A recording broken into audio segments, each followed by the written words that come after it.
All right, how you all doing? Hope you're doing good. We promised we would do this. It's taken a while, but we are here with the TaylorMade selection box. I think it's the only way you can really pronounce them. So TaylorMade sent these out to us to basically use for review. But I thought I'd go over some of the differences between all these golf balls. Now, TaylorMade have expanded their golf ball range. And you'll remember the TP5, that was first ball with 5 layers and stuff. Yeah. Oh, you can see us now. So that was probably the first ball to really come out with all that. And I'm reading this as I go. So the TP5 originals, 5 layers, right? Mantles inside it and then the cover. The speed, they basically have two premium balls in different factors, a bit like the Pro V1 and the Pro VX. TaylorMade have gone TP5, TP5 Pixel, which will show you the difference. And then they've gone TP5X, which is obviously the harder ball. Some interesting sort of stats on these, and TP5 X picks, right? But we'll show you them in a second. And also tour response. Now, I don't know if you've used the tour response ball. It's the budget one, so it's a lot cheaper. And the performance levels of it are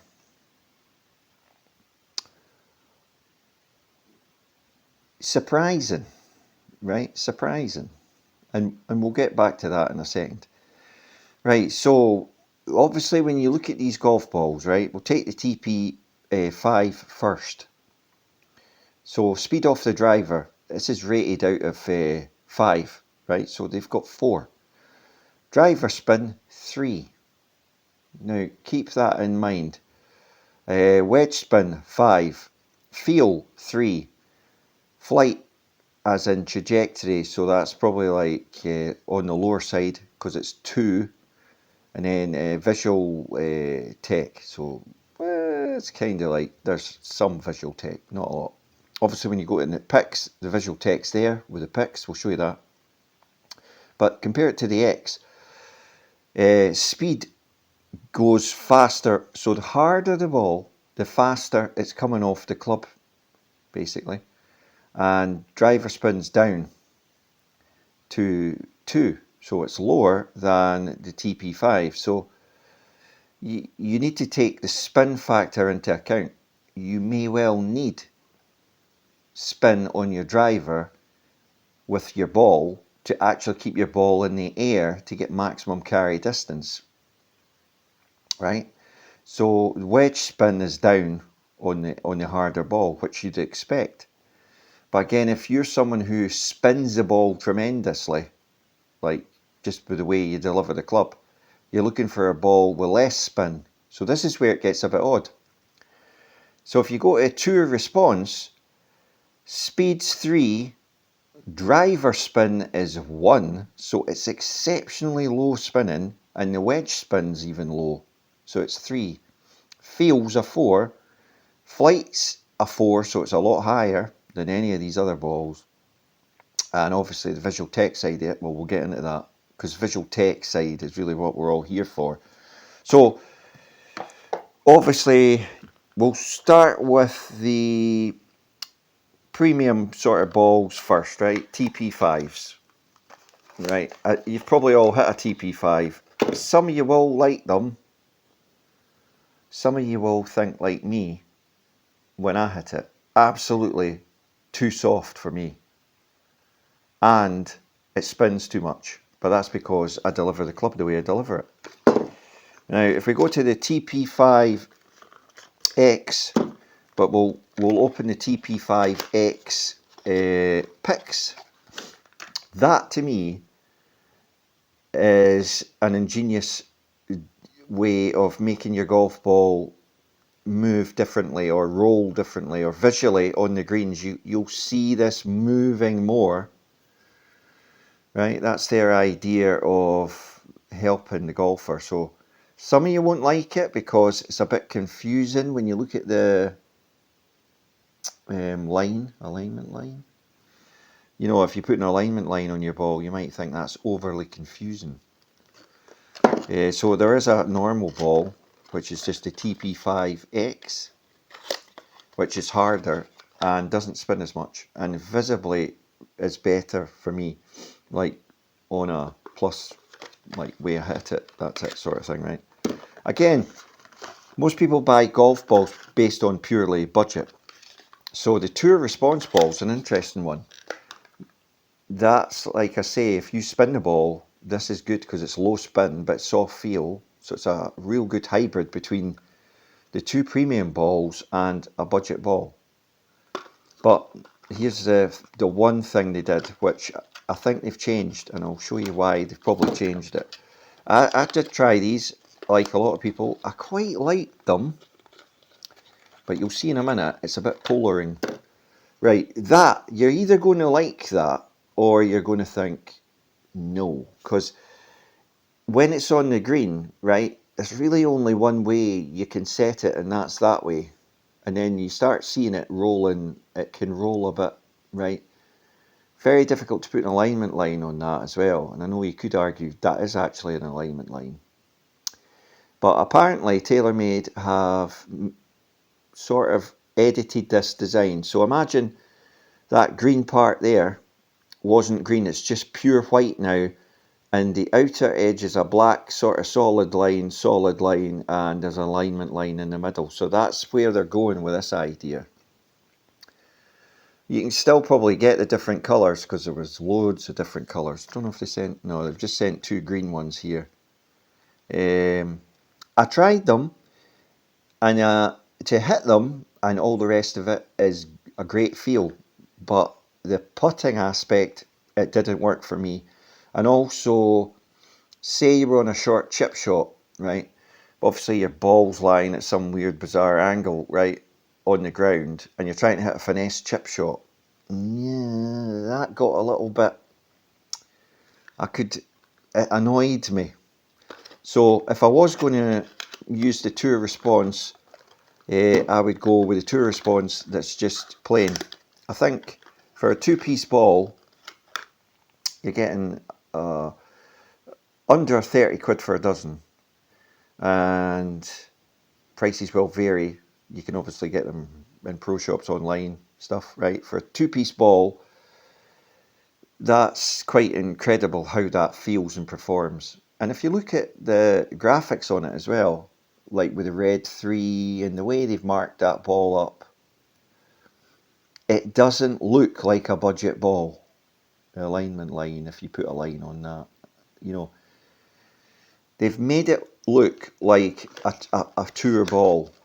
So that's good from the visual perspective, that you don't think you're playing something that's cheap. And it isn't cheap, but under £30 compared to shy of 50 quid. Slightly less than 50 quid. 45-ish a dozen. TP5X. Should get TP picks about the same.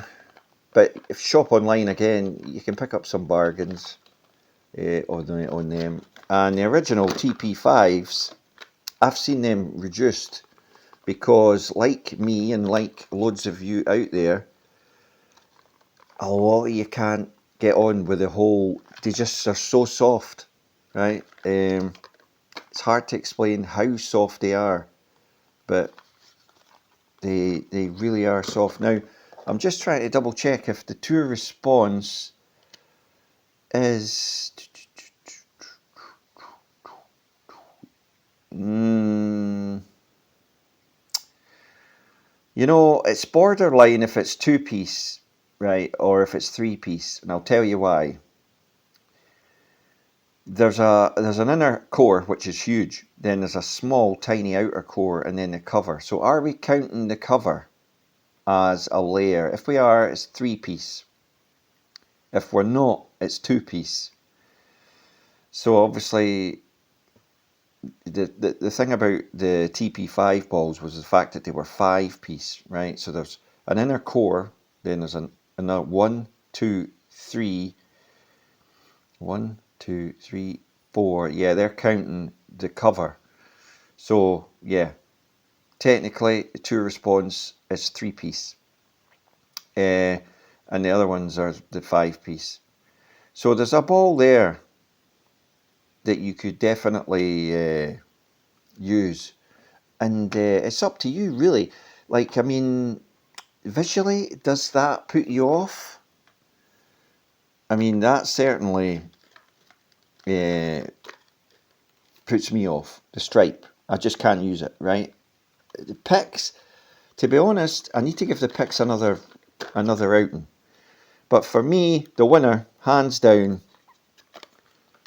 is the TP5X. If I was going to use any ball, it would have to be this one.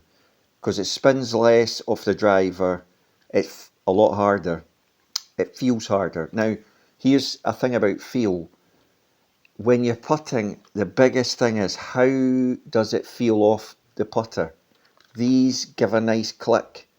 The other ones, to me, are too soft off the putter. Now, that could change if you went from a putter with an insert to a steel putter, right?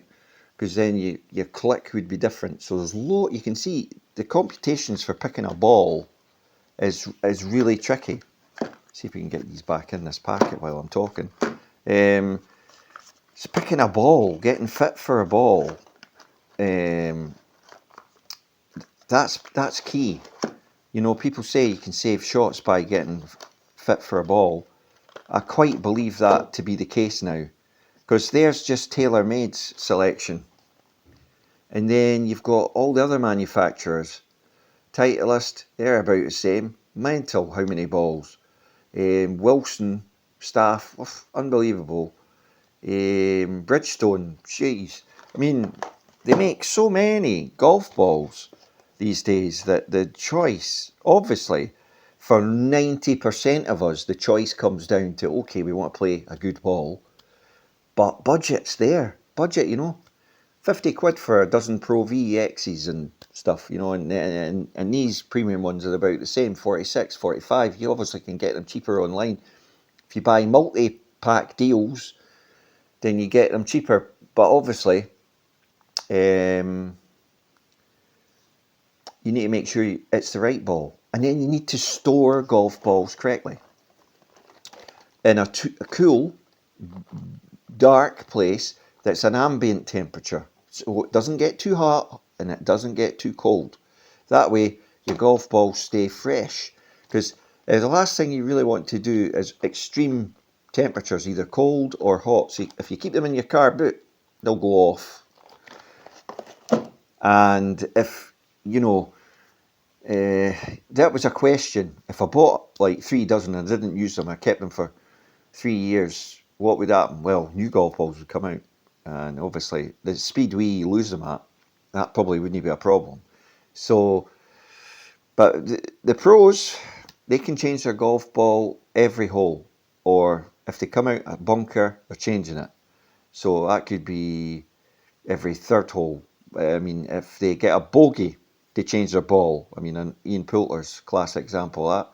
As soon as he gets a bogey, the ball's a goner. He gets another ball out. Right? So he could have played the first hole. There's nothing wrong with the ball. Bogey, that ball's gone. Next ball, you know. So they must carry. The caddies must be carrying dozens, because the last thing you want to do is run out of golf balls in a professional tournament. It's happened to a few players. I've gone in the bag and went, oh shit. In fact, famously, Tiger Woods only had one ball left, and Stevie Williams was like, I don't know if I can't tell him. We've only got one ball. And this is the last ball. That's it. You know what I mean? I can't tell him that. So, quick look at the TaylorMade golf balls. I mean, it's a conversation. Comment below in the comments about golf balls in general. Yes, we know they are probably too expensive. You know, I've been trying the Inesis 500s. I think they're great. They spin great.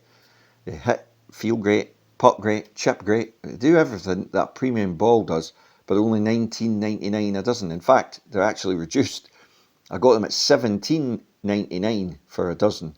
And you can get them in optical yellow. if you want for the winter. So leave your comments below. We'll continue testing these TaylorMade golf balls, especially once the back's better and we can get out on a golf course and actually use them.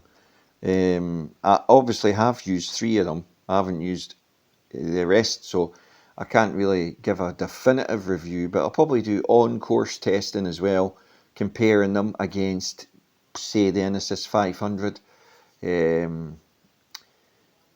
I think that would be an interesting test that you would be interested in. Bearing in mind, there's lots of things about how a golf ball would affect and also perform differently from golfer to golfer, because they're very individual. Thanks for watching. Hope you've enjoyed this video. Obviously, back's still a bit dodgy. I'm away to put some of that Voltarol rub stuff on. I've got a back brace thing on, so I got some sleep last night. 4 or 5 hours actually managed in a chair. Still not great though.